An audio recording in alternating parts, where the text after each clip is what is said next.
घेतला आहे आणि दादा आहे ते म्हणल्यावर तर आम्ही इतकं घाबरलो की आम्हाला काही सुचत नव्हतं. कारण ही बारामतीची बुजबाईची शान गेल्यावर आणि गेली आहेत आमचे दादा. महत्वाचं ताई आपलं नाव सांगा बरं. अनिता राहुल आठवळे. दुःखाचं झालं ना. आणि हे सगळं होत असताना तुम्ही म्हणजे ही सगळी घटना खूप जवळून बघितली. खूप पहिल्या जवळ साक्षीदार तुम्ही होते. होणे होते. काय घडलं? नेमकं फ्लाईट आली ना तिथून असं पलटी खरकत आली. मी म्हणते पडत पडत असं पडत कधी झालं होतं? नाही ना, अशी पलटी कधीच खात नव्हती. कधीच खात नव्हतं असं. ती आली फ्लाईट पुढे पुढे आल्या हे ते फ्लाईट आल्यानंतर त्या लाईटीच्या लाईन कशी आली तिथून गर्दी खाल्ल्यानं वर गर्दी थांबायची ती खाली आली. खाली आल्याबरोबर दगड होता, मोठासा दगड होता. त्या दगडाला टोका असतं ते धडकल्याबरोबर की ऐक एकदा पलटी झाली, स्फोट झाल्याबरोबर नुसता बारू उडायला लागला. बारू त्यातलं पार्ट बी उडायला लागलं. आम्ही घाबरलो सगळा एवढा मोठा पोट. तरी मुलगा आणि मालक पळत गेले तिथं.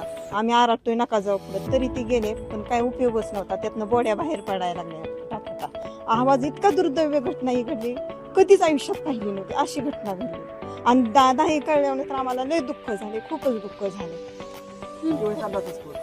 अर्धा तास स्फोट चालला होता. पण ताई म्हणजे ते विमान आलं आणि पहिल्यांदा त्या दगडाला थोडंसं धडकलं. हा धडकलं आणि पलटी खाल्ली आहे. पलटी खाल्ली. तिथे एक मोठा पत्थर भेट दगड भेट बरं. आणि मग त्याच्यानंतर ते स्फोट होत गेले. हा. असं एकदम एकदा स्फोट झाला पण त्यातून परत बार होत गेलं.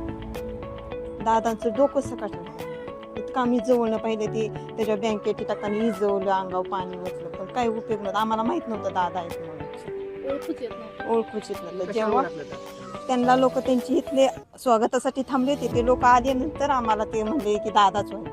मग नंतर आम्हाला कळलं. तुम्ही पाणी वगैरे नेऊन हा विझवण्याचा इजव प्रयत्न प्रयत्न केला. केला. पण आग मोठी होती. आग मोठी होती. आगीला नाही इजू शकलं पण त्या बोड्यांना इजवण्याचा प्रयत्न केला.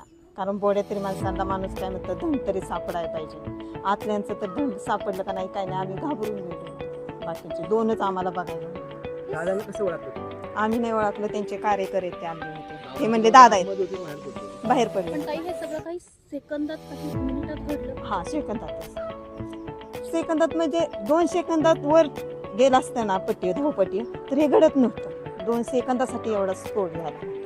स्फोट होता ते अर्धा तास स्फोट होता. अर्धा तास जळत होतं. हो अर्धा तास जळत होतं पूर्ण. अग्निशमन दल विझवण्याचा प्रयत्न करू आलं होतं पण अग्निशमनामध्ये हे पुरतच नव्हतं. आणि ते थोडं असल्यामुळे ते काही इजू शकत नाही. दुसरं येस तर अर्धा तास गेला तोपर्यंत ते आग जळत होते. आणि मग ज्या बॉड्या 2 पडल्या होत्या त्या बॉड्यांवर पाणी टाकायसाठी माणूस की ना त्याने आम्ही गेलो. आम्हाला माहित नव्हतं दादा आहेत म्हणून त्या पण त्याचे पार्ट म्हणजे स्फोट इतका मोठा होता की पार्ट पुढेपर्यंत येऊन पडले होते. पाठ भीत घराच्या भीती पत्र्या असं साईट नाही सगळं पडलं. आमच्या भोवताली बी पडत होतं पण त्या टायमिला आम्हाला काहीच कळत नव्हतं काय करावं ह्या टाइम. आम्ही नुसतं अर्ध्यातच राहिलो. विमानाने किती घाटे घातले?